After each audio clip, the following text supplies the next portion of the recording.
Hello friend, Neha એજ્યુકેટરમાં આપનું સ્વાગત છે.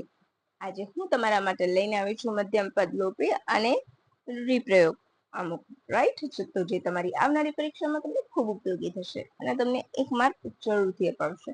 તમને સૌને ખ્યાલ છે કે ગુજરાતી વ્યાકરણ દરેકમાં હોય છે જ, બરાબર. આપણે ગુજરાત સરકારની કોઈ પણ પરીક્ષા તૈયાર કરશું તો કોઈ પણ પરીક્ષામાં ગુજરાતી વ્યાકરણ આવવાનું છે. અને આ બધા ટોપિક સમાસ, રૂઢિપ્રયોગ, કહેવતો એ બધું જ આવી જાય છે. તો હું તમારા માટે લઈને આવી છું, રાઈટ. તો સૌથી પહેલા એકદમ મસ્ત શોર્ટ એન્ડ સ્વીટ વિડીયો છે, તો પૂરો જોજો અને લાઈક પણ કરજો, શેર કરજો તમારા મિત્રો સાથે. અને જો તમે આ ચેનલ ઉપર નવા હોય તો મારી ચેનલને સબસ્ક્રાઇબ કરી લેજો. ચાલો હવે શરૂ કરીશું. તો આપણે શીખીશું, અત્યાર સુધી આપણે તત્પુરુષ દ્વંદ સમાસ શીખી ગયા છે, રાઈટ. બીજા કયા સમાસ શીખ્યા છે?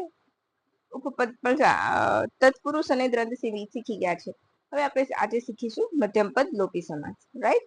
અને એ પહેલા મેં તમને શું કરાયેલું છે કે શબ્દ ના ઉપયોગ કરાયા છે કે ફક્ત રસ્વ દીર્ઘ બદલાવાથી શબ્દમાં જે બદલાવ આવતો હોય છે, શબ્દનો મતલબ બદલાતો હોય છે, અર્થ બદલાતો હોય છે, એના વિશે હવે આપણે મધ્યમ પદ લોપી જોઈશું. તો શબ્દ વિગ્રહ કરતી વખતે મધ્યમ પદનો લોપ થાય ત્યારે આ સમાસ બને છે. એટલે કે કોઈ વધારાનો શબ્દ મૂકીએ તો જ અર્થ સ્પષ્ટ બને છે. તેના કેટલાક ઉદાહરણ જોઈ લઈશું. આગગાડી, તો આગ વડે ચાલતી ગાડી. કૂતરા ગાડી, કૂતરા વડે ખેંચાતી ગાડી.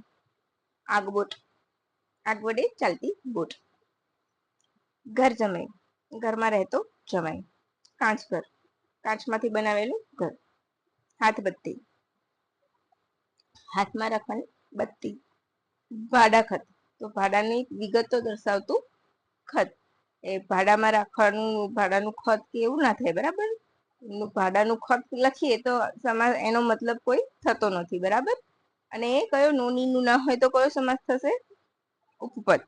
ઉપપદ ના તત્પુરુષ, બરાબર. ઉપપદમાં મોટા ભાગે નાર આવે છે પાછળ, એ પણ યાદ રાખી લેજો. આવશે ત્યારે હું કરાવીશ. ખાદી ભંડાર, ખાદીના વસ્ત્રોનો ભંડાર. જકાત નાખવું, જકાત લેવાનું નાખવું. આરામ ખુરશી, આરામ કરવા માટેની ખુરશી. તો આટલા તમારા માટે બહુ છે મધ્યમ પદ લોપી સમાસને સમજવા માટે. અને જો તમને બિલકુલ પણ ખ્યાલ ના આવતા હોય કે મધ્યમ પદ લોપી સમાસ કેવી રીતે કરવો, તો મેં મારા ગુજરાતી વ્યાકરણના જૂના વિડીયોમાં બધા જ સમાસ વિશે મસ્ત ટુ ધ પોઈન્ટ માહિતી આપી છે ડિટેલમાં. તો એ બધા જ સમાસની માહિતી તમે કલેક્ટ કરી શકો છો ફરીથી, બરાબર છે ને. કેમ? તો હું એટલા માટે કહું છું કે એમાં મેં જે વિગત કરાવી છે એ બધી જ વિગત તમારે એમાં આવી જશે. સમાસ છે, છંદ છે, અલંકાર છે, બરાબર છે. તો તમે ત્યાં જઈને જોઈ લેશો તો તમારો 10 જે મેં શબ્દો આપ્યા છે મધ્યમ પદ લોપી સમાસના, એ તમારો ખ્યાલ વધુ દ્રઢ કરશે, રાઈટ. હવે થોડાક રૂઢિપ્રયોગ જોઈ લઈશું. કજિયો વેચાતા લેવો, એટલે કે જાણી જોઈને ઝઘડો કરવો. ઘણા લોકો આપણે કહીએ છીએ આ તો કજિયો વેચાતો લીધો છે, તો ઘણા એવું વર્તન કરતા હોય છે કે હાથ કરીને સામે વાળું વ્યક્તિ કજિયો કરે, ઝઘડો કરે, રાઈટ. અને ઝઘડાની જોડણી પણ યાદ રાખજો, ઝઘડો પણ લખાય છે અને ગળો પણ લખાય છે.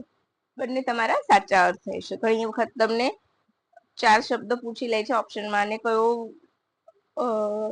શબ્દનું જોડણી સાચી છે એ પૂછે છે, રાઈટ. અલગ અલગ પણ હોય છે, સરખા પણ આપે છે, બરાબર. કડક બંગાળી, એટલે કે પૈસે ટકે ખાલી પણ દેખાવ મોટો. કડછા ઠોકો, કડછો ઠોકવા, તો તાપ મારવી. કડી દેવાવી, પહેરો મૂકવો, એટલે મિલકત જપ્ત થવી. કપાળ ધોઈ આવવું, તો વિધાતાના લેખ દૂર કરવા. કપૂરે કોગળા કરવા, ખૂબ સુખી હોવું. ઘણી વ્યક્તિ બહુ સુખી હોય તેને કે કપૂરે કોગળા કરે છે, રાઈટ. જેને ક્યારે કોઈ જાતનું દુઃખ જ ના વેઠ્યું હોય.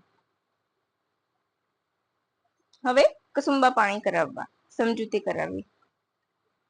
કાકા મામા કરવા, તો ખુશામત કરવી. કાખલી કૂટવી, અતિ હરખથી નાચવું. અચ્છા, મેં તમને એક કહેવત ને એથી કહી ને, આપણે લોકબોલીમાં કાણા મામા કહીએ છીએ, ન મામા કરતા કાણા મામા સારા. પરંતુ એ કાણા મામા નહીં હોતા, એ કહેણા મામા હોય છે, રાઈટ. એ પણ યાદ રાખશો. કાંઠા વજિયા કરવા, અરે સોરી, કાખલી કૂટવી તો અતિ હરખથી નાચવું.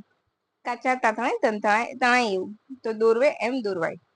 એટલે ઘણી આપણે એનું સમાનાર્થી શું કહે, નાનપણથી જે શીખવાડ્યું હોય એ આવડે. બરાબર. પાક્કા ઘરે કાંઠા ના ચડે, આપણે બોલીએ છીએ ને ઘણી વડે, એ રીતે છે આનો મતલબ. એ બેને વિરુદ્ધાર્થી થઈ જાય, રાઈટ. સમાનાર્થી રૂઢિ કહેવત અને રૂઢિપ્રયોગ બની જાય છે. કાચા તાંતણે તણાયું, એટલે જેને દોરવે એમ દોરાયું. ભોળું હોય શબ્દ, સિમ્પલ અર્થ કે ભોળું. કાંઠા વજિયા કરવા, બને તેટલી મહેનત કરવી. ગરબડ કે ભેળસેળ કરવી. કાન ઘરેણે મૂકવા, બે ધ્યાન રહેવું. ઘણી વખત આપણે કોઈને કે કરીએ બે ધ્યાન પડવું, તેને કે કાન ઘરેણે મૂકીને આવ્યો છે, ગીરવે મૂકીને આવ્યો છે, કાન ગીરવે મૂક્યા છે, રાઈટ. કાલા કાઢવા, અણસંજુની જેમ વર્તન કરવું. કાળા તલ ચોરવા, ખરાબ વર્તન કાર્ય કરવું. કાળા મેઘ હોવું, પરગજુ હોવું. તો બસ આજે મેં ફક્ત 15 જ રૂઢિપ્રયોગ લીધા છે, અને હવે નેક્સ્ટમાં હું આવીશ ત્યારે પણ 20 કાં તો 15 એ રીતના હું લઈને આવીશ, રાઈટ. અને 10 સમાસના ઉદાહરણ કરાવડાવું છું. તો બસ ફ્રેન્ડ્સ, જો તમને ખરેખર મારી ગુજરાતી વ્યાકરણ ગમતું હોય ને તો લાઈક કરજો, શેર કરજો અને નીચે કમેન્ટ કરજો. અને તમે હું એક રિક્વેસ્ટ કરીશ કે આવનારી જે પરીક્ષા છે તેમાં ગુજરાતી વ્યાકરણ પણ એક ભાગ હોય છે, તો તમે ત્યાં જઈને એક વખત બધા જ ખ્યાલ જોઈ લેજો. કારણ કે ઓપ્શન હોય તો આપણે ઓપ્શન પરથી તો જવાબ ક્લિયર કરીએ છીએ, પરંતુ જ્યારે રિટન એક્ઝામ હોય છે ડિસ્ક્રિપ્ટિવ પ્રકારની, તો આપણને નથી આવડતું હોતું.